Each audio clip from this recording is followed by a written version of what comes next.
करने के लिए क्या बोलोगे? पीछे आना।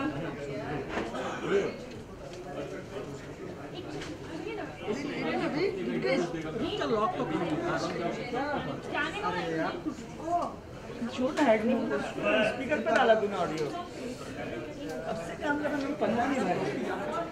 तू कब से काम कर रहा है वो बता। 3 दिन हुआ है।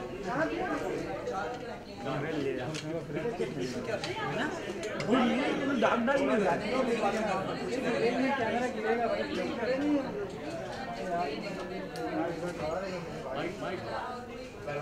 बाइक चाहिए सोनू भाई, बाइक का प्रॉब्लम है बाइक का। अरे दादा तेरा छपरा है ना, मेरा फोन है ना तेरा। Good afternoon, everyone. On behalf of the Indian Documentary Foundation and Good Pitch India, supported by Tata Trust, I welcome all of you. It's an absolute honor and a pleasure to have you all join us for the introduction of a unique forum, something I'm sure none of you all are acquainted with. What Good Pitch is and what it does will be unfolded in the next hour, and I hope you guys are as excited as we are. My name is Urmi Chandavaz, and I'm your MC for the day. Let me begin by giving you a small brief about what the Indian Documentary Foundation is, which is host to the second Indian edition of Good Pitch. The Indian Documentary Foundation is a not-for-profit organization co-founded by Mr. Javed Jaffrey and Sophie V. Sivaraman for the promotion, development, and funding of documentaries in India and about India. It joined hands with the Global Good Pitch Forum in 2014 when it brought it to India in April that year. It was the beginning of a unique partnership which aimed to catapult the Indian documentary film scenario to new heights. But I will now let Sophie introduce you to her baby properly.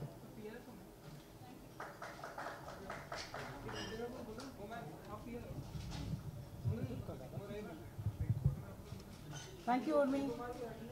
On behalf of the Indian Documentary Foundation, we welcome you to the announcement of the Good Pitch press conference of the Film for Change movement. 7 years ago, when we started the Indian Documentary Foundation, Javed and me, we really didn't have any idea how this journey was going to go. All we knew is that we wanted to support the documentary filmmaker and to be able to get the documentary films out there. In the course of the 7 years, our hearts seemed more drawn to the fact of using documentaries to be able to create some kind of change in the country. How can we use this documentary to create change in the country? Because most of the documentary films have very strong causes in the heart of your story. And if you take a really creative story, you're able to inspire people to create change.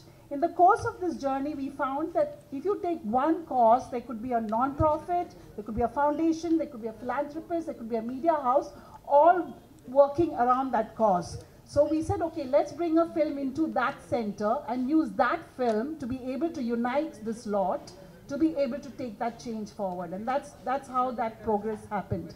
In 2014, we partnered with Doc Society. Doc Society is an international organization that funds documentary films. It funds films from India and around the world. And in that process, they use a forum called Good Pitch Global, which goes across 21 countries. So we brought Good Pitch to India in 2014. Javed will talk to you more about that. In 2018, we are supported by Tata Trust and our collaborators and friends and allies who have come in on this journey of bringing selection of documentaries and bringing it to a forum that can create that change. So what happens at Good Pitch India? In Good Pitch India, we have 4 documentaries from Madhya Pradesh, Uttar Pradesh, Maharashtra, and West Bengal. And what the filmmaker does at that forum is that the filmmaker pitches the documentary to a table of 8. So each table is different, each 8 is different. And when the filmmaker is pitching the documentary with their trailer, they will pitch it in the form of the fact that this is the change that they want to see with that documentary. So the campaigns and impact campaigns kickstart there in that forum. Tata Trust has supported this forum, and it's not just an event, it's a 1-year program that the Good Pitch team has all been working on. and it finally culminates to this one day. Now, to tell you more about Tata Trust is I'm going to read this out. One second. Okay. Tata Trust is the oldest philanthropic, non-sectarian organization in the country. Since its inception about 125 years ago, it played a pioneering role in transforming traditional ideas of charity, introducing the concepts of philanthropy that is relevant to the times and makes a difference to the communities. It is the time now, it is the relevance now to be able to recognize an independent forum, the independent voice of the filmmaker and the independent film form, and to be able to support that. And in terms of that, we are very proud as a foundation to be associating with Tata Trust with a shared passion and commitment towards it. Now, regarding the 4 films, I think Ruchi is the best person to talk about it.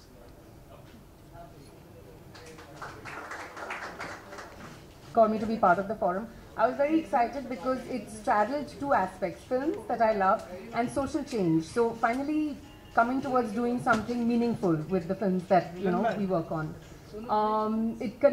Particularly because it's connecting films with impact and making meaningful change in society. So I had the opportunity to be connected to these and work with these 4 extraordinary films and the filmmaking teams. I want to just say a few words on the films that we have. Climbing Uphill by Vaibhav Ingole is a story of a middle-class Marathi family who have 2 children, both born with disabilities. Jatin who is autistic, and Rashmi, who is born with hearing and speech disabilities. It's a very important narrative to share with other families who are possibly in similar situations, to inspire them by the strength and spirit of this family. It's a powerful tool for awareness and advocacy around the issue, particularly for autism. Writing with Fire is a story by Sushmit and Rintu, who are Delhi-based filmmakers. It's a film about the Khabar Lahariya group. They're a rural group of journalists, completely unprecedented in the world that a rural group of women journalists come together to form this group over 15 years ago. And now what the film does is document its transition into digital. So it's a story not only about the strength and courage of these women, but also about the patriarchy that they struggle with, the media dark ages that they're reporting from, and really brings to light a lot of stories that we may not have heard of in the media that we are familiar with. Missing Girls, hashtag Missing Girls is the title actually, as the name indicates, is about a public art campaign by a leading photographer, artist, activist called Leena Kejriwal. She has created this campaign to draw light on the issue of missing girls across India, across the world actually. It's a campaign that is pretty territory agnostic. It can go anywhere in the world, and draws light on the stories of girls that go missing either through early child marriage, trafficking, and basically tells these stories. Importantly, it's the film that shares the stories behind the campaign, because it tells the story, Leena's story of how these, how the campaign goes, and also about the stories behind that campaign. It's a powerful collaboration between 2 artists, one the filmmaker and the photographer, and each one amplifies the work of the other. This story for me is particularly significant as a Good Pitch film, because it's not only the power of film, but also the power of art to bring about change. Finally, Her Song is a film by a San Francisco-based team that filmed with the Banchara community in Madhya Pradesh for 7 years, over 7 years now actually, and tells the story of 3 Banchara women. And Banchara is a very lower caste, intensely prejudiced caste in Madhya Pradesh. And because of the prejudice against this caste, the men in the community do not find work, and it is the women who go out and prostitute themselves, and often at a very young age. This is a very, very powerful story to bring about a very visceral awareness around this issue that is actually prevalent in many societies across the world, across the country. I'd like to now show the sneak peek of the films. Today, Vaibhav, come say hi. That's him. And formal welcome to all our guests for today who do not need an introduction, but surely you all know Mr. Dholakia, Mr. Nasiruddin Shah, Ms. Nandita Das, Mr. Hirani, and of course Javed Jafri. Javed, would you please come and tell the press a little bit about your journey with IDF? Thanks. Welcome, friends from the media industry. Thank you for my friends for being here and supporting us. Let me quote a definition from a very prominent filmmaker called Albert Maysles. He said, if you look up the word entertainment in the dictionary, it is first defined as diversion. But the second definition is engagement. And the second one I think is the best one. And I think we live in an age where both definitions are correct. Documentary audiences are sophisticated enough to hold two seemingly contradictory reactions to a film at the same time, being diverted and being engaged. And at the same time, being able to balance both at the same time. And that's why I think documentaries are so exciting in today's times, because it's a new, enhanced way to appreciate film.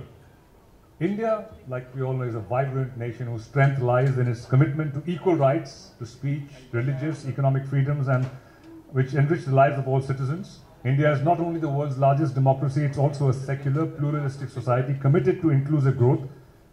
Exceptions in the recent times hopefully will be corrected and overcome with your common sense and conscience of the masses. Anyway, along with that, India,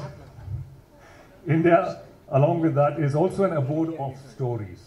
1.2 billion stories with uncountable colors, emotions, myths, traditions, culture, etc.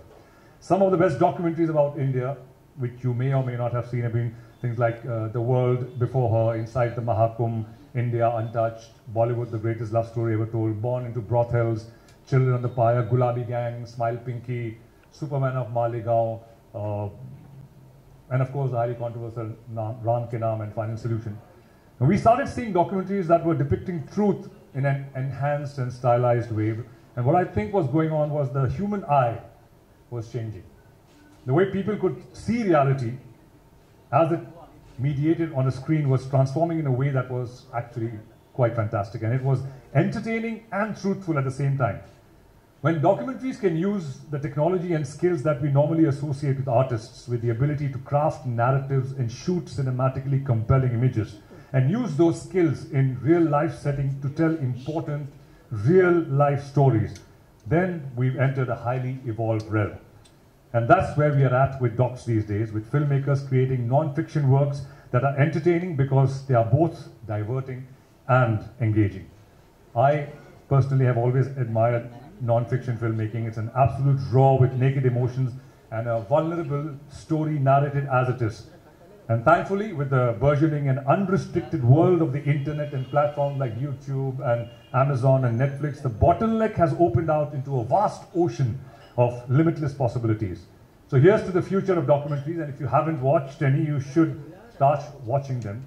I think it's a great world too, and that's why, like Sophie mentioned, IDF, Sophie, we collaborated, and I hope that we can take this much further and do our little bit to see that this extremely important medium. A lot of people, they go at the two opposite ends. Some look down at so-called commercial cinema. The commercial cinema looks down at the documentary filmmaker saying boring. But I think आज एक ज़माना ऐसा आ गया है जिसका मिश्रण होना बहुत possible हो गया है, and the narrative style has changed, जैसे मैं थोड़ी देर पहले कहा. So I think they're both interdependent. Raju, of course, has always made cinema without so-called what we call lecturing, and he has said what he wanted to say. Nandita has made films very strongly about what she believed in. Naseer has been part of projects and films which have always brought about social change and had such an impact, whether it's women's rights, whether it's social, economical problems. Rahul has made films, again, for Zania. He's made Lamha, which also dealt with issues which are very, very volatile and which needed thinking into. So I think the people who are on stage, I couldn't find better personalities to represent the thought what IDF is trying to say, that we need to tell stories which can make an impact while not being boring and entertaining at the same time. Thank you for being here, and I hope we can take this further. Thank you. Will Javed first moderate a small session with our guests today? I will pass the mics on. Hang on.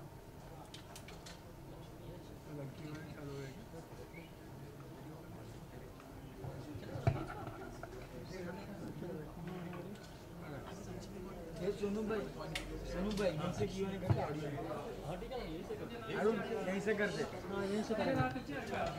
यहीं से है यहीं से करते। आगे जाए।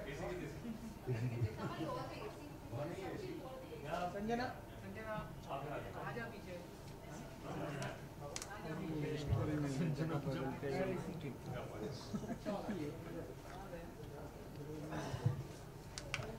Sanjana Can we have the mic on? Okay. Can you put it a bit louder? Yeah. Got it? Good. Can you hear me, guys? Okay. So first and foremost, जैसे मैंने कहा कि मैं बेहद शुक्रगुजार हूँ कि ये मेरे दोस्त, मेरे बड़े भाई, सब जो लोग हैं जो बहुत इस हमारे माध्यम के ज़रिए बहुत कुछ करते हैं अपने अपने रोल्स में। नंदिता जैसे कहा एक्टर भी हैं, डायरेक्टर भी हैं, भी एक्टर तो बहुत जानते हैं, डायरेक्शन में भी थिएटर करते हैं। राजू की फिल्में देखिए, एडवर्टाइजिंग चालू कर सकते हैं। Rahul has been involve with advertising, documentaries, Parzania जैसी film which require immense research.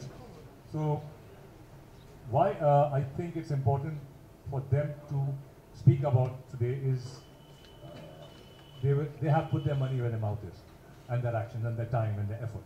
So let me start, Nasir bhai, in your journey of 40+ years with cinema, working with people like Shyam Benegal sir, Govind Nihalani, and so many different filmmakers from across the country. How do you feel documentaries need to be treated today, especially in India, and where do you see them going? First of all, they should be made. There ought to be more filmmakers making documentaries out of choice. And that is the wonderful thing that seems to be happening now. Sir, we can't really hear you, sir. आवाज नहीं आ रही है. Mic का volume बढ़ा दो यार. Electricity कम हम लोग बिल भर दें. सुनाई दे रहा? Can you hear me now? Yeah. Yes, yes. There aren't enough people making documentaries out of choice, is what I said. And there weren't. But the wonderful development that seems to be occurring now is that there are. When I was a child and even after that, there was this terrifying thing called the Films Division documentary that started before any movie, and people went into the hall late in order to avoid seeing the Films Division documentary. So I think Films Division has probably done more harm to the cause of documentaries than good. The fact that they have 10 go-downs full of old documentaries is another matter. Very few of those were worth watching, and they gave documentary films a bad name. Then my understanding of the importance of documentaries began when I went to the FTI and saw the great documentaries made by people like Bert Hanstra and Agnieszka Hollander and so on. Some by Money Call and some by Shyam Benegal as well. And I have always had a question mark in my mind about the kind of social change that can be brought about by cinema, to tell you the truth. Though I've been part of so many so-called films which have attempted that. But what has never been a question mark in my mind is the importance of documentary cinema. And I really feel that if any cinema can bring about change, it is documentaries. And that is why I am very happy and privileged to be here today, and I congratulate Javed and Sophie for this initiative that they have taken to encourage documentary filmmaking and to pass on the message that you सिर्फ मजबूरी की वजह से ही documentaries नहीं बनानी चाहिए. You have to make documentaries on subjects which you feel matter to you, and in general I think that seems to be happening in the field of filmmaking, small filmmaking, and experimental playwriting as well these days. Actually, what you mentioned about change, I may kind of differ because Raju made a film called Three Idiots, which actually brought about a change in policies in educational systems and how people were. So Raju, did you consciously attempt it, keeping that in mind that this is a subject I want to talk about, and it kind of were you personally involved in something which impacted you that you felt I have to say this in my film? I mean, I don't think anybody does think consciously कि मैं ऐसा करूँगा तो ये हो जाएगा. Then you'll be fake. Actually, in the journey of writing a film, see, actually there's a difference when you're making fiction film, your prime thing in your head is that you want to entertain people. You might not sell your soul for it, but you still want to entertain them. But while the journey of writing it, whatever life you've lived, whatever you've experienced, a part of it actually comes into, or something which you want to say kind of comes into it. You also pick it up from life, from your experiences when you're writing it. So, we never started like that, but in the journey of writing somewhere, whatever we believe education should be like, kind of seeped in. And I've always felt that we should say something with the film. But I'm not against people who say, it's okay, everybody's doing it. There's no moral, judgment over. All kinds of cinema should be made, all kinds of things should be made. So, while we are writing, I think whatever we want to say or whatever, somewhere I think we ignore all the activists actually. कुछ बोलना चाहते हैं, तो वो अपने काम में बोल देते हैं. तो इन दैट जर्नी ऐसा हुआ, it's not कि बहुत मेजर अटेम्प्ट था ऐसा करना. और कई बार, if it's coming with some kind of honesty, it finds some resonance with people. They can find identification with it. It can cause some change. It's not really going to change the world. होता है कुछ लोगों को फर्क पड़ेगा शायद. और ऐसा मुझे उसके बाद भी कई लोग मिले उन्होंने एक तो जाके गाली भी दी है क्या है आप बोलते हो कुछ नहीं होता यार. So all kinds of, but all I'm saying is documents are actually an amazing word. Like how you read in books. Actually, I can't read fiction anymore. For the last 10-15 years, I've not read one fiction book. I read only non-fiction. In fact, somebody told me non-fiction sells more than fiction in books. Apparently, I don't know whether it's right or wrong, but that's what I heard. Unfortunately, because we didn't have platforms, documentaries never reached people. People didn't know where to see it. We made it. There were some great documentaries, and as Lisa said, some of them are so boring that you kind of got put off and you said, documentary. But some people have made so engaging documentaries. Not only they're causing social change, they are informative. Even information is great. When you look at what David Attenborough did with Planet Earth, you say, wow, this is our planet. Or Michael Moore does with his documentaries. The moment he makes a documentary, first thing I want to see. He does it very dramatically, in a very engaging way. He's eventually saying something, but in a very engaging way. So now, since the world has opened up for documentaries, I think more people will come forward and make films which are engaging. You use the right word. Engaging is the word. You need to engage them, give them a new thought. The moment you give a new thought, people are wanting to grab it. So, thank you so much, actually, Sophie and Javed, for opening up the world of documentaries for this country. And I hope more and more people go and make this. Absolutely. Thank you, Raju. Nandita, Firar was something which you were very passionate about. And you have always, in some way or the other, whether it is AIDS awareness, violence against women, DARK, the campaign you're very vociferous about. Do you think, like again, I mean, obviously you've not been directly associated with a documentary platform as such, but since you spoke to me and you said that there is a need today to tell these stories. So what is your take as a filmmaker, more as a filmmaker than as an actor, on surrounding what's happening? Well, I mean, I do think that films make an impact, even fiction. I know Nasir and I have had this conversation many a times before as well. Of course, it doesn't bring out any revolution. It so subliminally goes into our subconscious that we are not even aware, the good and the bad. And that's why I think whatever you and I are, we are also a product of what we read, the cinema we watch, the people we meet. Everything gets stored, and as we grow older, I think if our responses change, it's because of all these influences. It's so intangible, it's almost difficult to measure, and yet we know that these things impact us. And I think the way to find a proof of it is that why do the orthodox, the conservatives, the right wings, why do they want to ban a film? If it's just a 2-hour film, they should just ignore it. But they understand the power of cinema, they understand that what it's trying to say. And that's why they want to ban a book, they want to ban a film, they want to physically stop people from watching. And I personally have gone through it with fire and then again water when they attack it, because they do feel threatened. So I think cinema can be used for social change. It doesn't have to be lecturing, for sure not preaching. preachy, not high-handed, not like, listen, I'm telling you something good. None of us want to be told that. So I think that kind of cinema is just boring, and that's what a lot of the FD films, like he was saying, that has done probably more harm, because it was too preachy in its content. And I think we have an unconscious bias against documentaries. We've always somewhere thought it's going to be boring and it's not going to be interesting, and fiction is going to spice it all up. But now that thing is changing, and documentaries have primarily suffered because of lack of distribution. I mean, it's almost like when you don't know something, you have a certain idea of it and you keep perpetuating that idea.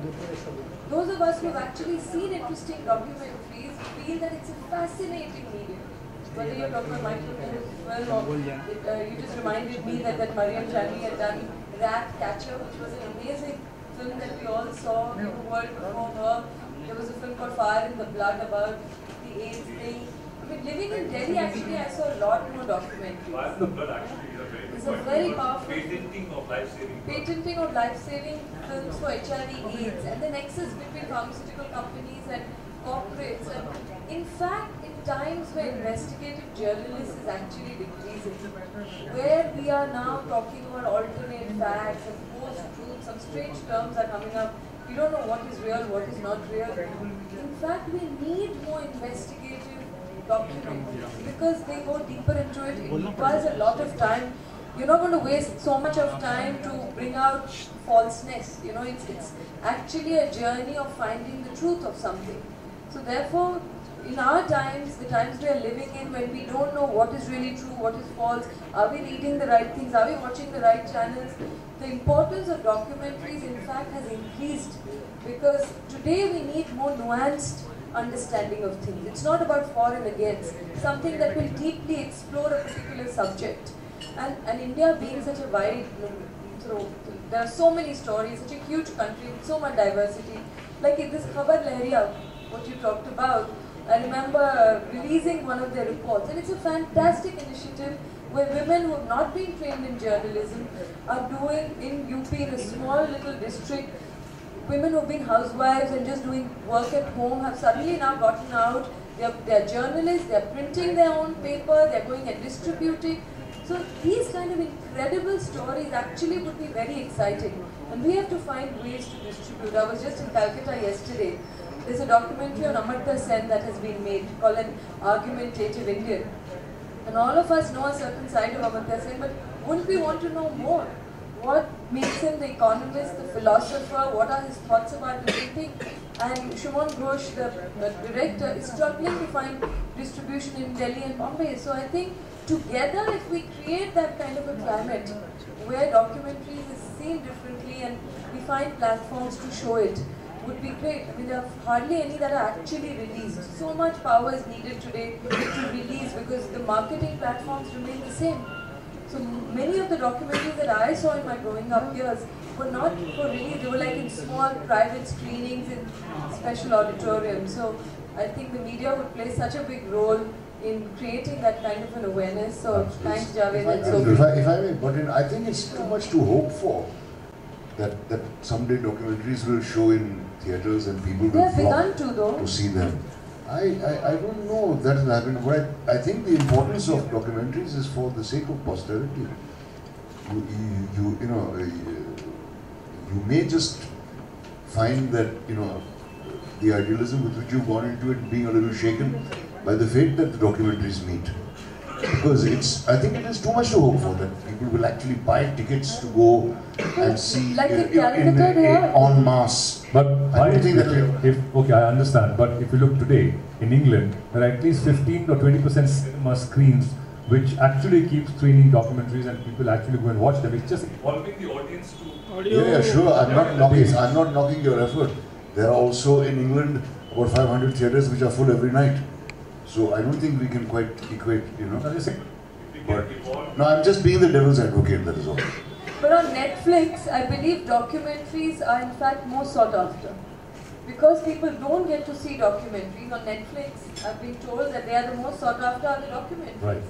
So I think that is the effort, that how do we popularize? Like Nasir, what you said, the mediums have changed and they are very radical, because today my pocket in my phone and I can access because of like platforms like Netflix and Amazon. Theaters, distributor, nahi milenge. Fair enough. But at least I have a medium today, sort of, I can have access to so many documentaries. I just subscribe. So hopefully, now what we need to do is like the media supporting and encouraging and voices like you're saying. Audio. Awaj. Okay. You also made, I think, 2 documentaries. Teenage. Oh, sorry. Teenage parents. ये जो आपका ये side हमने देखा नहीं था, मगर recently I came to कि आप you had made kind of documentaries on that. I started off with documentaries. Yeah. I started off with documentaries. Did documentary. I worked as a production assistant or a producer for documentaries for Channel 4. So they were on various subjects from scenic views and black Muslims, Audio. the opposition uniting before the Rajiv Gandhi, before VP Singh came to power, on Kashmir, on AIDS, all kinds of stuff. And in America, I did 3 documentaries on hate crime against Asian Indians. First was Teenage Parents, which was about teenage parents. And also on a Pakistani taxi driver in New York City. So, and both 2 of these won some awards over there. So I started off with that. And I think it's, I'm going to come back to that now.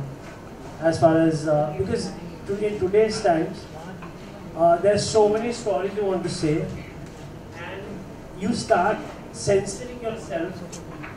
Did the thought come in? This will happen, that will happen. Like we were just discussing, can we make a Parzanian now? You know, it will, and I'd rather make documentaries because I can be fearless. I can fearlessly say what I want to say, and I don't need it to get censored or any such thing to air it, which I always had a problem with. So I think it's great time. Also, people can make documentaries more easily now than before, is because of the digital world which we are in. You can say, tell your stories, so many stories, and we have platforms now. So it's a great initiative that you have done, and I'm glad.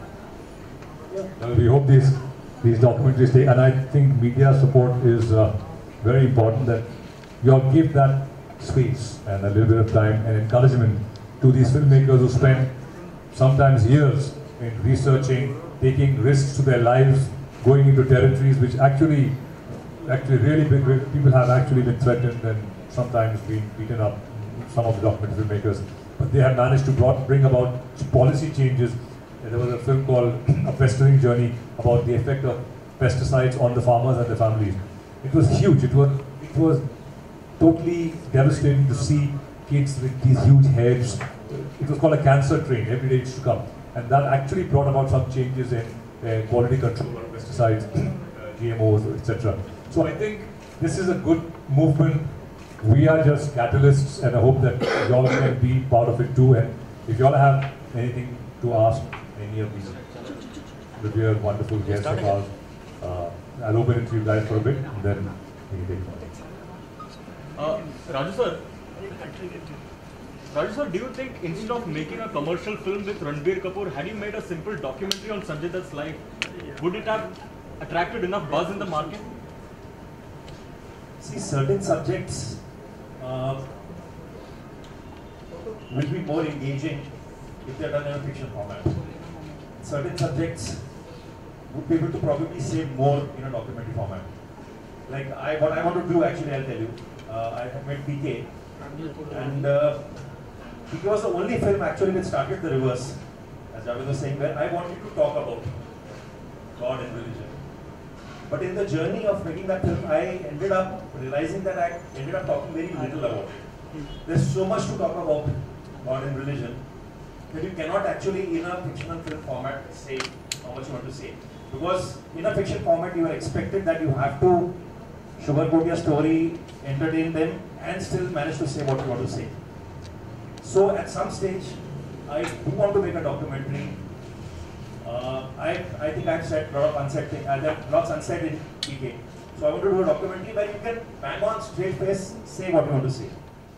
But in a film like Sanju, I think it's more engaging as a fictional film where you see another actor doing it. If you were to simply pick up a mic and say, okay, here's a man who did drugs, who had a gun, who did this thing, it's boring. So, but interestingly, there was a documentary made on Sanjay's life, From Hell to Back or something of that. Yeah, but maybe this will be more interesting. No, maybe, but with your perspective, you could have done something different. And my point is, maybe a documentary from your end on Sanjay's life would have probably been much better than BBC's documentary. No, I feel biopics are more interesting when you see it in a fictional format. Okay. Otherwise, they get boring. Subjects where you want to say something else, where there are no characters. Like as I said, if I have to talk about God, I will probably do it. Not a biopic. A documentary. Also, if I may answer on Raju's behalf, in order to make a documentary on Sanjay, you would have had to have footage of him right from the day he was born and when he went to school and etc. and etc. So even if it would be a so-called documentary, because you'd have to recreate, it would be a fictionalized documentary. Drama. Yeah. Rahul, you actually mentioned that you were talking to Nandita if Firak and Parsania can be made today. I was really curious considering the times that we are living in when people are really touchy, and I think both of your films had to face severe problems, especially in Gujarat. Can the films be made today? I think even Jaane Bhi To Yaron you can't make today. And I'm not joking. I'm not joking.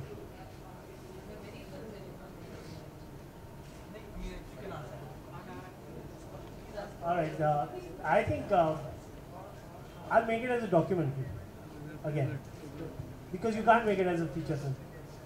It's tough. It was tough then. It was very tough releasing the film, censoring that was 2005, 6. We had problems even releasing the films. So till today we face problems because of that.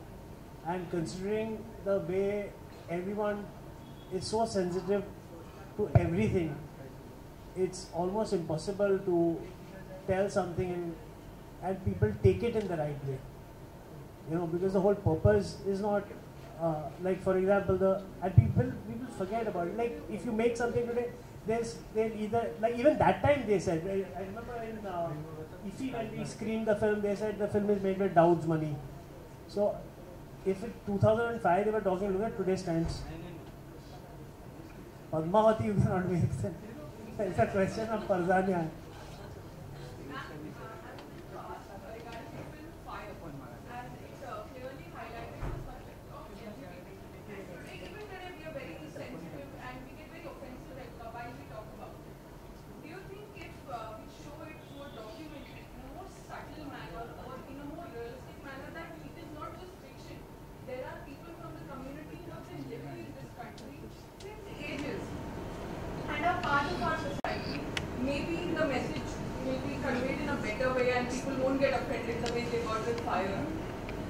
First of all, I don't think things have to be this or that.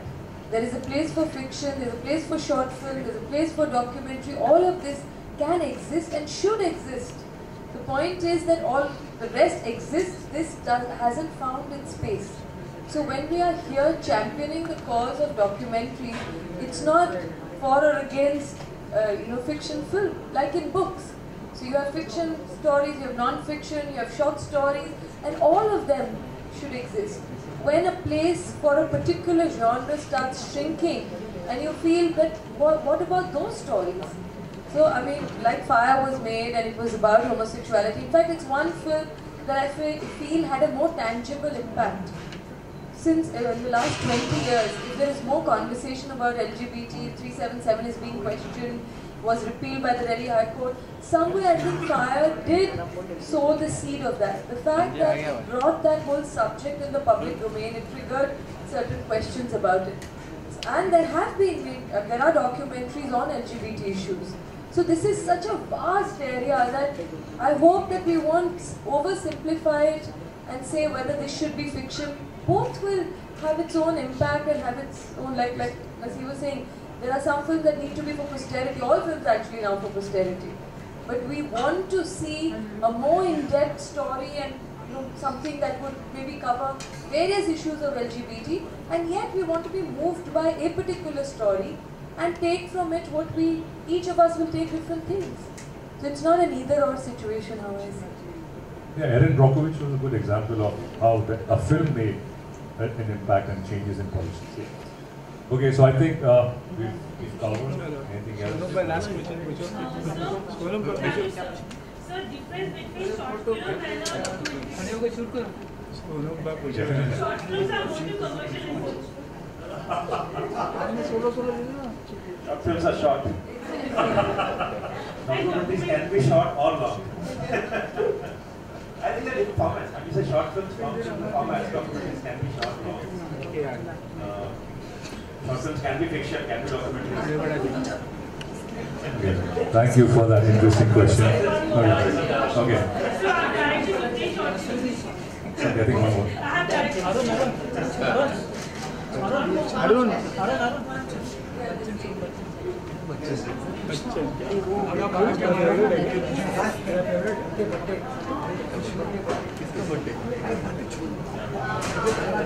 These films are in production, so when they get completed, it's up to the director which platform they want to use. So I have enlightened our audience a little bit about some concepts and a little bit about the film, so that there's some more clarity on the process of documentary filmmaking. I've been following this family from past 2 years, and it has been a very interesting journey. I actually asked like nice platform. Of course, we would like distribute in theaters, but it's very difficult in India. And Netflix and Amazon are coming into the market. It's easy for filmmakers like us to show our documentary. Thank you. See, like I said, IDF is a catalyst. It's giving a platform, and they're opening it out to people who will be from various fields, like you said. So when they make the pitch, there's a table of 8. So 8 into 4 is 32 people who will, in their own way, show us avenues where they can take these films and take it to the next step. So 250 over 32 on the panel. Okay, so first and foremost, thank you. Darling, can I just say one small thing? There have been fiction filmmakers like Satyajit Ray, K. Abbas, and many others who have also made documentaries. I don't think it's so straight-jacketed that if you're a documentary filmmaker, you can't make fiction or fiction filmmakers can't. So I think that fluidity also we have somewhere lost in, a lot of the documentary filmmakers are, at least in Delhi, the ones I saw, very serious documentary filmmakers that have nothing to do with fiction. The fiction filmmakers have nothing to do with documentaries. With digital medium and with these cameras being so small and people being more open to these ideas, I think fiction filmmakers could also. So I think we have one here live. He made 12 documentaries and made 3, 4. Yeah, but it's less than that. I'm saying in general, it's not as fluid as it could be. So thank you, Nasir bhai, Raju, Nandita, Rahul, and thank you for your support, and thank you for spending your time with us. And I'd like to pass on the baton to all of you who are here to take for the Film for Change movement and kickstarting the social campaign at Good Pitch India, which is on the 4th of April in NCPA. So if you all come and be a part of that, it will be wonderful, and help us take this step ahead. It is a responsibility, a social responsibility of us as being part of this country. So we are filmmakers, we use a medium, you are the media, you have a medium, so we can join forces and take this step ahead and encourage documentaries in the right sense and let them take shape better, and the awareness and developing a taste in the audience and wiping out the slate, like Nasiba said, film divisions ka wo slate ko mitana padega ki nahi, documentaries also are interesting and engaging. Thank you very much, and God bless you. Thank you. Thank you. You all to join us for tea, and remember the date 4th of April.